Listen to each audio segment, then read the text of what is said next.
కుప్పం నాకు ఎప్పుడు కూడా ఒక స్ఫూర్తి, నాకు ఒక నమ్మకం. ఏ పని చేయాలన్నా కుప్పం నుంచే ప్రారంభిస్తాను, అవునా కాదా? ఇప్పుడు కాదు, సమైక్య ఆంధ్రప్రదేశ్లో కూడా నా చరిత్ర ఎవరు బ్రేక్ చేయలేరు. 9 సంవత్సరాలు ముఖ్యమంత్రిగా ఉన్నా, దగ్గర 15 సంవత్సరాలు అపోజిషన్ లీడర్గా ఉన్నా. కానీ నాకు స్ఫూర్తినిచ్చింది, ఎక్కడికి పోయినా ఇంత ఆనందం ఉండదు, కుప్పానికి వస్తే మాత్రం నాకు ఫుల్ జోష్ ఉంటుంది, చాలా ఆనందం ఉంటుంది.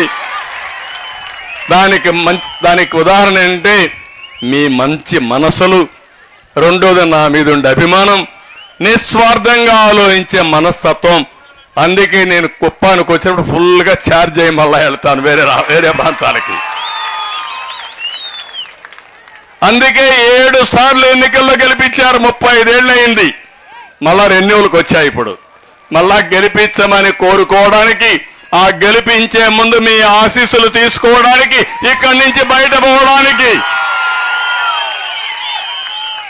ముందుగా వినాయకుని టెంపుల్కి వెళ్ళా. ఎలాంటి విఘ్నాలు లేకుండా చూడమని వినాయకుడి దండం పెట్టుకున్నా.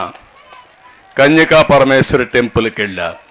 మా ఆడబిడ్డలు ఆరాధించేది కన్యకా పరమేశ్వరి టెంపుల్లో మీ ప్రతినిధిగా ఆ తల్లి దీవెనలు తీసుకుని, నిజమైన దేవతలు మా ఆడబిడ్డలు ఎక్కడున్నారు, మీకోసం ఇక్కడికి వచ్చాను నేను. మీ ఉత్సాహం చూస్తే చాలా ధైర్యం వచ్చింది. ఏకపక్షంగా ఎన్నికలు ఉండాల్సిన అవసరం ఉంది. ఒక్కొక్కసారి బాధేస్తుంది. నేను అన్ని విషయాలు మీటింగ్లో మాట్లాడతాను. ఈరోజు మన కర్తవ్యాన్ని గురించి ఇక్కడ మాట్లాడుకుందాం. మిగిలిన విషయాలు, అన్ని విషయాలు కూడా మీటింగ్లో మాట్లాడతాను. ఈరోజు ఆ మీటింగ్లో కూడా చాలా విషయాలు చెప్పాలి మీకు. నేను ఒకటే ఆడబిడ్డలందరినీ కోరేది, మీకు అండగా నేను ఉంటా. 2 కోట్ల మంది ఆడబిడ్డలకు హామీ ఇస్తున్నా, మన నియోజకవర్గంలో ఆడబిడ్డలకు హామీ ఇస్తున్నా, మీ ద్వారా మీ కుటుంబాన్ని బాగు చేసే పరిస్థితి. అంతేకాదు, ఇప్పుడుండే ఆదాయాన్ని 3 రెట్లు పెంచాలంటే ఏం చేయాలో చేసి నేను చూపిస్తానని మీ అందరికీ హామీ ఇస్తున్నా. జలగజేసే పని 10 రూపాయలు ఇచ్చి 100 రూపాయలు కొట్టేయడం. నేను అది కాదు, సంపద సృష్టిస్తాం, ఆదాయాన్ని పెంచుతాం, పెంచిన ఆదాయం మీకే పంచుతాను. ఆ డబ్బులతో 15 రూపాయలు ఇచ్చి 100 రూపాయలు సంపాదించే మార్గాన్ని నేర్పిస్తా. 100 నుంచి 1000 రూపాయలు చేసే మార్గాన్ని నేర్పిస్తా. 1000 నుంచి 10,000 రూపాయలు చేసే మార్గాన్ని నేర్పిస్తా.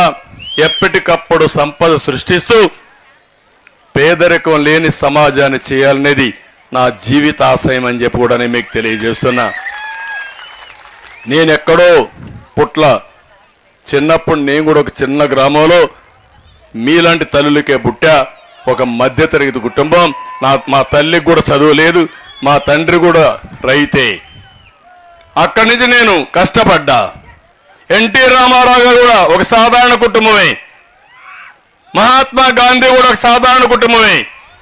ఇప్పుడు ప్రధానమంత్రి నరేంద్ర మోడీ గారు కూడా ఎన్నోసార్లు చెప్పాడు, ఒక రైల్వే స్టేషన్లో టీ అమ్ముకుంటూ కష్టపడిన వ్యక్తి.